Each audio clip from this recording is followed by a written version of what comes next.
Hello spices വേൾഡിൻ്റെ പുതിയൊരു വീഡിയോയിലേക്ക് എല്ലാവർക്കും സ്വാഗതം. അപ്പോൾ നമ്മൾ ഇന്ന് വന്നിരിക്കുന്ന ഒരു കിഡിലൻ റെസിപ്പി ആയിട്ടാണ്. അപ്പോൾ ചിക്കൻ വെച്ചിട്ടാണ് നമ്മൾ ചെയ്യുന്നത്, ചിക്കൻ ടിക്ക മസാല. അപ്പോൾ റെസ്റ്റോറൻറ്റിലൊക്കെ പോയി കഴിക്കുന്ന അതിലും നമുക്ക് ടേസ്റ്റോട് കൂടെ വീട്ടിൽ തയ്യാറാക്കിയെടുക്കാം. അപ്പോൾ നമുക്കിത് എങ്ങനെ തയ്യാറാക്കാം നോക്കാം. ഫ്രണ്ട്സ്, അതിന് മുന്നേ എൻ്റെ വീഡിയോ ആദ്യമായിട്ട് കാണുന്നവരാണെങ്കിൽ സബ്സ്ക്രൈബ് ചെയ്യാൻ മറക്കരുത്. ഇവിടെ തൊട്ടടുത്തുള്ള ബെല്ലൈക്കണും കൂടി അതിൽ ഓൾ എന്ന ഓപ്ഷൻ കൊടുക്കണം. അപ്പോഴാണ് ഞാനിടുന്ന വീഡിയോസിൻ്റെ എല്ലാ നോട്ടിഫിക്കേഷൻ നിങ്ങൾക്ക് വേഗത്തിൽ തന്നെ ലഭിക്കുന്നത്. അപ്പോൾ ഈ ടിക്ക മസാല തയ്യാറാക്കുന്നതിനായിട്ട് ഞാൻ 1 കിലോ ചിക്കനാണ് എടുത്തിരിക്കുന്നത്. ഇതിപ്പോൾ നന്നായിട്ട് കഴുകി വൃത്തിയാക്കി വെച്ചിട്ടുള്ളതാണ്. ഇനി നമുക്കിതൊന്ന് മാരിനേറ്റ് ചെയ്യണം. അതിനായിട്ട് ആദ്യം തന്നെ നമുക്ക് തൈരൊന്ന് ചേർത്ത് കൊടുക്കണം. ഒരു 2 ടേബിൾ സ്പൂൺ തൈര് ഒന്നിട്ട് കൊടുക്കാം. ഇനി നമുക്കിതിലേക്ക് പൊടികൾ ഓരോന്നായിട്ട് ചേർക്കണം. 1/4 ടീസ്പൂൺ മഞ്ഞൾപ്പൊടി, ഇനി ഇതിലേക്ക് 2 ടീസ്പൂൺ കാശ്മീരി മുളക് പൊടി, പിന്നെ 1 ടേബിൾ സ്പൂൺ നല്ല എരിവുള്ള മുളക് പൊടി. അടുത്തായിട്ട് നമുക്കിതിലേക്ക് 1 ടീസ്പൂൺ മല്ലിപ്പൊടി, ഇനി ഇതിലേക്ക് 1/2 ടീസ്പൂൺ ജീരകപ്പൊടി, 1/2 ടീസ്പൂൺ ഗരം മസാല, അതിൻ്റെ കൂടെ 1 ടീസ്പൂൺ കുരുമുളക് പൊടി. ഇനി ഇതിലേക്ക് 1 ടേബിൾ സ്പൂൺ ഇഞ്ചി വെളുത്തുള്ളി പേസ്റ്റ്, കൂടെ നമുക്ക് ആവശ്യത്തിന് ഉപ്പ് കൂടി ചേർത്ത് കൊടുക്കാം. ഒരു 1/2 ടീസ്പൂൺ ഉപ്പൊന്ന് ചേർത്ത് കൊടുക്കണം. ഇനി ഇതിലേക്ക് ഒരു 1/2 ലെമൺ കൂടി ഇതുപോലെ ഒന്ന് പിഴിഞ്ഞ് ചേർക്കാം. അപ്പോൾ നമ്മൾ ചിക്കനിലേക്ക് ഇപ്പോൾ എല്ലാ മസാലകളും ചേർത്തിട്ടുണ്ട്. ഇനി നമുക്ക് കൈ വെച്ചിട്ട് തന്നെ നന്നായിട്ടൊന്ന് മിക്സ് ചെയ്തിട്ട് എടുക്കണം. അതിന് ശേഷം നമുക്കൊരു 30 മിനിറ്റ് ഒന്ന് ഇത് റെസ്റ്റ് ചെയ്യാനായിട്ട് വെക്കാം. അപ്പോൾ നമുക്കിപ്പോൾ 30 മിനിറ്റ് ഇല്ലെങ്കിൽ ഒരു 15 മിനിറ്റെങ്കിലും ഒന്ന് റെസ്റ്റ് ചെയ്യാനായിട്ട് വെക്കണം. അപ്പോഴാണ് നന്നായിട്ട് ചിക്കനിലൊക്കെ നന്നായിട്ട് മസാലയൊക്കെ പിടിച്ച് വരുന്നത്. അപ്പോൾ ഞാനിന്ന് ഈ ചിക്കൻ ഒരു 30 മിനിറ്റിന് ശേഷമാണ് ഫ്രൈ ചെയ്തിട്ട് എടുക്കുന്നത്. അതിനായിട്ട് നമുക്കൊരു ഫ്രൈ പാൻ ഒന്ന് ചൂടാക്കിയെടുക്കാം. നന്നായിട്ടൊന്ന് ചൂടായി കഴിയുമ്പോൾ നമുക്കതിലേക്ക് 2 ടേബിൾ സ്പൂൺ ബട്ടറാണ് ചേർത്ത് കൊടുക്കുന്നത്.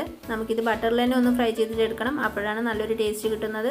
നമുക്ക് കൂടുതലായിട്ട് ബട്ടറൊന്നും ചേർക്കേണ്ട ആവശ്യമില്ല. നമുക്ക് ഷാലോ ഫ്രൈ ചെയ്തിട്ട് എടുക്കാം. അപ്പോൾ ഇനി നമുക്ക് ഈ ചിക്കനെല്ലാം ഒന്ന് ഫ്രൈ ചെയ്തിട്ട് എടുക്കാം. അപ്പോൾ ഞാൻ ഈ ഒരു സൈസിലാണ് എടുത്തിട്ടുള്ളത്. അപ്പോൾ ചിക്കൻ ഫ്രൈ ചെയ്യുമ്പോൾ നമുക്കൊരു മീഡിയം ടു ഹൈയിൽ വെച്ചിട്ട് നമുക്കിതൊന്ന് ഫ്രൈ ചെയ്തിട്ട് എടുക്കാം. അപ്പോൾ ഇനി ചിക്കൻ്റെ ഒരു സൈഡൊക്കെ നന്നായിട്ടൊന്ന് മുരിഞ്ഞ് വരുമ്പോൾ നമുക്ക് തിരിച്ചിട്ട് കൊടുക്കാം. അതുപോലെ ബാക്കിയിരിക്കുന്ന എല്ലാം ഇതുപോലെ തന്നെ ഒന്ന് ഫ്രൈ ചെയ്തിട്ട് എടുക്കാം. അപ്പോൾ ചിക്കനൊക്കെ നമ്മൾ ഫ്രൈ ചെയ്തിപ്പോൾ റെഡിയാക്കിയിട്ടുണ്ട്. അടുത്തായിട്ട് നമുക്ക് വേറൊരു ചട്ടി ഒന്ന് ഇതുപോലെ ചൂടാക്കിയെടുക്കാം. അതിലേക്ക് ഞാനിപ്പോൾ 2 ടേബിൾ സ്പൂൺ ഓയിലാണ് ഒഴിച്ച് കൊടുക്കുന്നത്. ഓയിൽ നന്നായിട്ടൊന്ന് ചൂടായിട്ട് വരുമ്പോൾ നമുക്കതിലേക്ക് 1 ടീസ്പൂൺ നല്ല ജീരകം വന്നിട്ട് കൊടുക്കാം. ജീരകം നന്നായിട്ടൊന്ന് പൊട്ടി വരണം. ഇനി ഇതിലേക്ക് 4 സവോള ഇതുപോലെ ഒന്ന് കട്ട് ചെയ്ത് വെച്ചിട്ടുണ്ട്. അപ്പോൾ ഇതുകൂടി ഇട്ട് കൊടുക്കാം. ഇനി ഇതിലേക്ക് നമുക്ക് 1 ടീസ്പൂൺ ഉപ്പ് കൂടിയും ചേർത്ത് കൊടുക്കാം. സവാളയൊക്കെ പെട്ടെന്നൊന്ന് സോഫ്റ്റായിട്ട് കിട്ടാൻ. ഇനി ഇത് നന്നായിട്ടൊന്ന് നമുക്ക് വഴറ്റിയെടുക്കാം. അപ്പോൾ ഇതേപോലെ ആയിട്ടുണ്ട് ഇപ്പോൾ സവാള വഴണ്ടിട്ട്.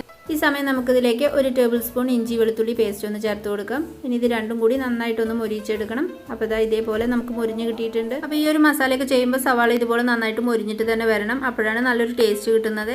ഇനി നമുക്കിതിലേക്ക് 2 തക്കാളി ഇതുപോലെ ഒന്ന് പേസ്റ്റ് ആക്കിയിട്ടുണ്ട്. അപ്പോൾ ഇതുകൂടി ചേർത്ത് കൊടുക്കാം. നല്ല പഴുത്തിട്ടുള്ള തക്കാളി നോക്കിയിട്ട് എടുക്കുക, വലിയ തക്കാളി. അപ്പോൾ ഇനി ഈ തക്കാളി നന്നായിട്ടൊന്ന് കുക്കായിട്ട് വരണം. അതിൽ വെള്ളമൊക്കെ ഒന്ന് നന്നായിട്ട് വറ്റിയിട്ട് വരണം. ആ സമയം നമുക്കിതിലേക്ക് പൊടികൾ ചേർത്ത് കൊടുക്കാം. അപ്പോൾ ഇതേപോലെ ആയിട്ടുണ്ട്. ഇനി നമുക്കിതിലേക്ക് ഒരു 1/4 ടീസ്പൂണൊക്കെ കുറവ് ഒന്ന് മഞ്ഞൾപ്പൊടി ചേർത്ത് കൊടുക്കാം. കൂടെ 1 ടീസ്പൂൺ മുളക് പൊടി, നല്ല എരിവുള്ള മുളക് പൊടി. ഇനി ഇതിലേക്ക് 1 ടീസ്പൂൺ മല്ലിപ്പൊടി, കൂടെ 1 ടീസ്പൂൺ ഗരം മസാല, പിന്നെ ഇതിലേക്ക് ഒരു 1/2 ടീസ്പൂൺ ക്യുമിൻ പൗഡർ, ജീരകപ്പൊടി, അതുപോലെ ഒരു 1/2 ടീസ്പൂൺ കുരുമുളക് പൊടി. അപ്പോൾ ഇതുകൂടി ഒന്ന് ചേർത്ത് കൊടുക്കാം. ഇനി നമുക്കിതൊരു മീഡിയം ഫ്ലെയിമിലിട്ട് പൊടികളൊക്കെ നന്നായിട്ടൊന്ന് മൊരിഞ്ഞ് വരുന്നവരേക്ക് വഴറ്റിയെടുക്കണം.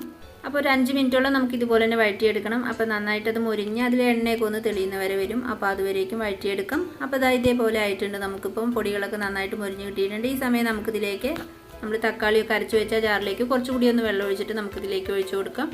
അപ്പോൾ പാകത്തിന് നമുക്ക് ഗ്രേവി ഒന്ന് അഡ്ജസ്റ്റ് ചെയ്തിട്ട് എടുക്കാം. ഇനി ഇതിലേക്ക് 1 ടീസ്പൂൺ ഉപ്പ് കൂടി ഒന്ന് ചേർത്ത് കൊടുക്കുന്നുണ്ട്. ഇനിയിപ്പോൾ നമ്മുടെ ഗ്രേവിയൊക്കെ നന്നായിട്ടൊന്ന് തിളച്ച് വന്നിട്ടുണ്ട്. ഈ സമയം നമുക്കിതിലേക്ക് ഫ്രൈ ചെയ്ത് വെച്ചിരിക്കുന്ന ചിക്കനൊക്കെ ഒന്ന് ഇട്ട് കൊടുക്കാം. ഇനി ഈ ചിക്കനിൽ മസാലയൊക്കെ നന്നായിട്ടൊന്ന് യോജിച്ച് വരണം. അപ്പോൾ അതുവരേക്ക് നന്നായിട്ട് തന്നെ വഴറ്റിയെടുക്കണം.